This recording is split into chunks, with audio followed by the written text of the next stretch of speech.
ಸುಹಾಸ್ ಶೆಟ್ಟಿಯವರ ಹತ್ಯೆ ಒಂದು ಪೂರ್ವಯೋಜಿತವಾಗಿರ್ತಕ್ಕಂಥ ಷಡ್ಯಂತ್ರದ ಒಂದು ಭಾಗ ಅಂಥೇಳಿ ಅನಿಸುತ್ತೆ. ಅವರು ಆರಿಸ್ಕೊಂಡಿರೋ ಸಮಯ ಮತ್ತು ಸ್ಥಳ ಅದರಲ್ಲಿ ಎರಡು ಕಾಣುತ್ತೆ. ಒಂದು ಹತ್ಯೆ ಮಾಡಬೇಕು ಅನ್ನೋದು, ಇನ್ನೊಂದು ಭಯ ನಿರ್ಮಾಣ ಮಾಡಬೇಕು ಅನ್ನೋದು. ತಾತ್ಕಾಲಿಕವಾಗಿ ಈ ಘಟನೆಯಲ್ಲಿ ಅವರು ಯಶಸ್ವಿಯಾಗಿದ್ದಾರೆ.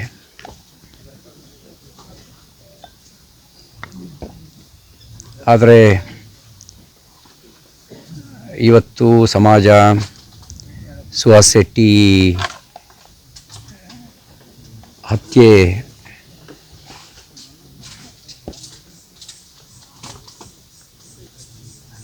ಹತ್ಯೆಕೋರರನ್ನ ಸುಮ್ಮನೆ ಬಿಡುವ ಮಾನಸಿಕತೆಯಲ್ಲಿ ಯಾರೊಬ್ಬರೂ ಇಲ್ಲ. ಒಂದು ತಿಂಗಳು ಮುಂಚೆನೇ ಅವ್ರು ಪೋಸ್ಟ್ ಹಾಕ್ತಾರೆ. ಯಾಕೆ ಇವ್ರಿಗೆ ಭದ್ರತೆ ಒದಗಿಸ್ಲಿಲ್ಲ? ಈ ಪ್ರಶ್ನೆಗಳು ನಮಗೆ ಕಾಡ್ತಾ ಇದ್ದಾವೆ. ಮತ್ತು ಆತ್ಮರಕ್ಷಣೆಗಾಗಿ ಇಟ್ಕೊಂಡಿದ್ದಂಥ ಆಯುಧಗಳನ್ನು ಕೂಡ ಪೊಲೀಸರು ಇಟ್ಕೊಳ್ಳೋದ ರೀತಿಯಲ್ಲಿ ಪದೇ ಪದೇ ತಪಾಸಣೆ ಮಾಡಿ ಅವನ್ನ ನಿರಾಯುಧನನ್ನಾಗಿ ಮಾಡಿದ್ದಾರೆ.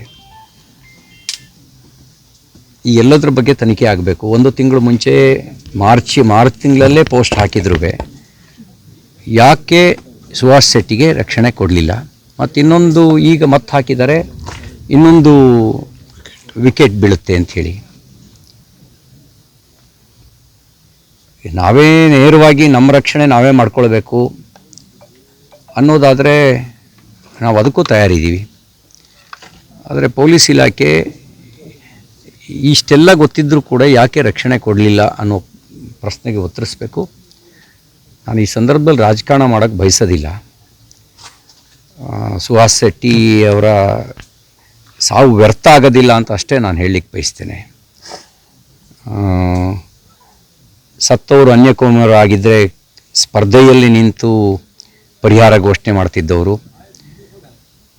ಕೊಡಗಟ್ಟಲೆ ಕಣ್ಣೀರು ಸುರಿಸ್ತಾ ಇದ್ದವರು, ನಾವು ಸಂವಿಧಾನ ಅಣತಿಯಂತೆ ನಡೀತೀವಿ ಅಂಥೇಳಿ ಪದೇ ಪದೇ ಹೇಳುವ ಜನ ಎಲ್ಲಿ ಇವತ್ತು ಉಸ್ತುವಾರಿ ಸಚಿವರು ಬರಬೇಕಿತ್ತಲ್ಲ? ಇಲ್ಲಿ ಸಾಂತ್ವನ ಹೇಳಬೇಕಾಗಿದ್ದು, ಕುಟುಂಬಕ್ಕೆ ಸಾಂತ್ವನ ಹೇಳಬೇಕಾಗಿದ್ದು ಅವ್ರದ್ದು ಕರ್ತವ್ಯ ಇತ್ತು. ಇರಲಿ, ನಮಗವರ ನೆರವು ಸಾಂತ್ವನವನ್ನು ನಂಬಿಕೊಂಡು ನಾವ್ಯಾರೂ ಸಂಘಟನೆ ಚಟುವಟಿಕೆಗಳಲ್ಲಾಗಲಿ ಸಾರ್ವಜನಿಕ ಬದುಕಿನಲ್ಲಾಗಲಿ ಇಲ್ಲ. ನಮ್ಮದು ಇಷ್ಟೇ. ಇದೊಂದು ರೀತಿ ಸೂಕ್ಷ್ಮವಾದ ಪ್ರದೇಶ ದಕ್ಷಿಣ ಕನ್ನಡ, ಕೇರಳ. ದೇಶಭಕ್ತರು ಎಷ್ಟು ಸಂಘಟಿತರಾಗಿದ್ದಾರೆ, ಗಟ್ಟಿ ಇದ್ದಾರೋ, ದೇಶದ್ರೋಹಿಗಳು ಅಷ್ಟೇ ಪ್ರಮಾಣದಲ್ಲಿದ್ದಾರೆ. ದೇಶದ್ರೋಹಿಗಳನ್ನು ಬೇರೆ ಸಹಿತ ಕಿತ್ತು ಹಾಕಲೇಬೇಕು. ಅದಕ್ಕೆ ಇಡೀ ತನಿಖೆಯನ್ನು NIAಗೆ ವಹಿಸಬೇಕು ಅಂತ ನಾನು ಆಗ್ರಹಿಸ್ತೇನೆ. ಮುಂಚೆನೇ ನಾವು ಪ್ರವೀಣ್ ನೆಟ್ಟಾರು ಹತ್ಯೆ ಆದ ಸಂದರ್ಭದಲ್ಲೇ ಇಲ್ಲೊಂದು NIA ಘಟಕವನ್ನು ಮಂಗಳೂರಿನಲ್ಲಿ ಸ್ಥಾಪಿಸಬೇಕು ಅಂತ ಹೇಳಿದ್ವಿ. ಬೇಡಿಕೆ ಇತ್ತು. ಅದು ಯಾವ ಕಾರಣಕ್ಕೆ ಅಂತ ಹೇಳಿದ್ರೆ, ಇದೊಂದು ಸೂಕ್ಷ್ಮ ಪ್ರದೇಶ ಇದೆ. ಇಲ್ಲಿ NIA ಘಟಕ ಇದ್ದರೆ ಸ್ಥಳೀಯವಾಗಿರುವಂಥ ಚಲನವಲನಗಳ ಮೇಲೆ ಗಮನ ಇಟ್ಟು ದೇಶದ್ರೋಹಿಗಳನ್ನು ಮಟ್ಟ ಹಾಕಲಿಕ್ಕೆ ಸಾಧ್ಯ ಆಗುತ್ತೆ ಅನ್ನೋ ಕಾರಣಕ್ಕೋಸ್ಕರ ಆ ಘಟಕದ ಬೇಡಿಕೆಯನ್ನು ಮುಂದಿಟ್ಟಿದ್ವಿ. ಆ ಘಟಕ ಸ್ಥಾಪಿಸಬೇಕು ಅನ್ನೋದು ಆಗ್ರಹ ಇದೆ. ಮತ್ತು ಇವರು ಯಾರು ಅಪರಾಧ ಮಾಡಿದ್ದಾರೆ ಅವ್ರನ್ನ ಪತ್ತೆ ಹಚ್ಚೋದು, ಅವರಿಗೆ ಆರ್ಥಿಕ ನೆರವು ಕೊಡುವಂಥ ಮತ್ತು ಪ್ರಚೋದನೆ ಕೊಡುವಂಥ ವ್ಯಕ್ತಿ ಮತ್ತು ಸಂಘಟನೆಗಳನ್ನು ಮಟ್ಟ ಹಾಕೋದು ಸರ್ಕಾರದ ಕರ್ತವ್ಯ ಇದೆ. ಇಲ್ಲದೇ ಇದ್ದರೆ ಇಂಥ ಘಟನೆಗಳು ಮತ್ತೆ ಮರುಕಳಿಸೋದಕ್ಕೆ ಸರ್ಕಾರವೇ ಕಾರಣ ಆಗುತ್ತೆ. ಎಲ್ಲ ಎಚ್ಚರಿಕೆಯನ್ನು ವಹಿಸಬೇಕು. ಮತ್ತು ದೇಶಕ್ಕಾಗಿ ಸಮಾಜಕ್ಕಾಗಿ ಕೆಲಸ ಮಾಡ್ತಿರುವಂಥವರಿಗೆ ಅವರಿಗೆ ಸೂಕ್ತ ರಕ್ಷಣಾ ವ್ಯವಸ್ಥೆಯನ್ನು ಮಾಡಬೇಕು ಅಂತ ನಾನು ಆಗ್ರಹಿಸ್ತೇನೆ.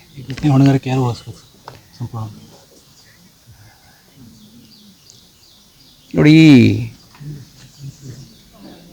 ಹೊರಗಿನ ಶತ್ರುಗಳನ್ನು ನಿಗ್ರಹಿಸೋದು ಅಸಾಧ್ಯದ ಕೆಲಸ ಅಲ್ಲ. ನಮ್ಮ ಸೈನಿಕ ಸಾಮರ್ಥ್ಯ ಇದೆ.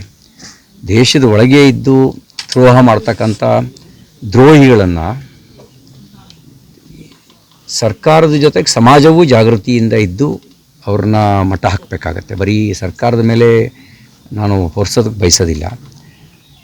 ಯಾರು ಮಾಡಿದ್ದಾರೆ ಏನು ಅನ್ನೋದು ಪೊಲೀಸ್ ತನಿಖೆ ಆಗಬೇಕು. 1 ತಿಂಗಳು ಮುಂಚೆ ಪೋಸ್ಟ್ ಹಾಕಿದ್ದಾರೆ, ಅವು ಯಾರು ಅವ್ರ ಹಿನ್ನೆಲೆ ಏನು ಕಂಡುಹಿಡಿಯೋದು ಕಷ್ಟನಾ? ಟೆಕ್ನಾಲಜಿ ಇದೆ ಇವತ್ತು. ಮತ್ತು ಈಗಾಗಲೇ ನಿಮಗೆ ಸಾರ್ವಜನಿಕ ಸ್ಥಳದಲ್ಲಿ 100 ಜನ ಓಡಾಡ್ತಿರೋ ಸಂದರ್ಭದಲ್ಲಿ ಮಾರಕಾಯುಧಗಳನ್ನು ಬಳಸಿ ಹತ್ಯೆ ಮಾಡ್ತಾರೆ ಅಂತ ಹೇಳಿದರೆ ಸರ್ಕಾರ ಯಾಕಿರಬೇಕು? ಸರ್ಕಾರ ಯಾಕೆ ಬೇಕು? ಸರ್ಕಾರ ಇದು ಇಂಡಿವಿಜುವಲ್ ಇನ್ಸಿಡೆಂಟ್ ಅಂತ ಪರಿಗಣಿಸಬಾರ್ದು.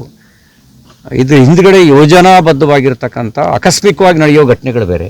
ಯಾವುದೋ ಒಂದು ಗಲಾಟೆ ಆಗುತ್ತೆ, ಆಕಸ್ಮಿಕವಾಗಿ ಆಕ್ರೋಶದಿಂದ ರಿಯಾಕ್ಷನ್ ಆಗುತ್ತೆ, ಅದು ಬೇರೆ. ಇದು ಪ್ಲಾನ್ಡ್ ಆಗಿ ಮಾಡಿರ್ತಕ್ಕಂಥದ್ದು. ಮತ್ತು ಇವನು ನಿರಾಯುಧನಾಗಿದ್ದಾನೆ ಅಂತ ಖಾತ್ರಿಪಡಿಸ್ಕೊಂಡು ಮಾಡಿರ್ತಕ್ಕಂಥದ್ದು. ಎಲ್ಲಿ ಬರ್ತಾನೆ ಅಂತ ತಿಳ್ಕೊಂಡು ಅದಕ್ಕೆ ತಕ್ಕಂತೆ ಪ್ಲಾನ್ ಮಾಡಿರ್ತಕ್ಕಂಥ ಮಾಡ್ರು. ಹಾಗಾಗಿ ಆ ಪ್ಲಾನ್ ಮಾಡಿರೋರು ಒಬ್ಬ ವ್ಯಕ್ತಿ ಇರಲಿಕ್ಕಿಲ್ಲ, ಒಂದು ದೊಡ್ಡ ತಂಡವೇ ಇರುತ್ತೆ. ಅವ್ರಿಗೆ ಫೈನಾನ್ಸ್ ಮಾಡುವ ತಂಡಗಳು ಇರ್ತವೆ. ಇಷ್ಟೊತ್ತಿಗೆ ಪೊಲೀಸರು ಅರೆಸ್ಟ್ ಮಾಡಬೇಕಾಗಿತ್ತು. ಅರೆಸ್ಟ್ ಮಾಡಲಿಲ್ಲ ಅಂದರೆ ನಿಮ್ಮ ಸಾಮರ್ಥ್ಯದ ಬಗ್ಗೆನೂ ಕೂಡ ಅಪನಂಬಿಕೆ ಪ್ರಾರಂಭ ಆಗುತ್ತೆ ಮತ್ತು ಜನರು ವಿಶ್ವಾಸ ಕಳ್ಕೊಳ್ತಾರೆ. ಅವ್ರ ಕೆಲಸ ಯಾರು ಮಾಡಿದ್ದಾರೆ ಅನ್ನೋದನ್ನು. ನೋ ಡೌಟು ಇದರ ಹಿಂದ್ಗಡೆ ದಕ್ಷಿಣ ಕನ್ನಡದಲ್ಲಿ ಯಾವಾಗಲೂ ದೇಶದ್ರೋಹದ ಚಟುವಟಿಕೆಯನ್ನು ಬೆಂಬಲಿಸುವಂಥ ನಿಖರ ಸುದ್ದಿ, ಸದಭಿರುಚಿಯ ಕಾರ್ಯಕ್ರಮ. ನೀವು ನೋಡ್ತಾ ಇದ್ದೀರಾ ಕಹಳೆ ನ್ಯೂಸ್, ಸಮಾಜದ ಜಾಗೃತಿಗಾಗಿ ವಸ್ತುನಿಷ್ಠ ವರದಿ.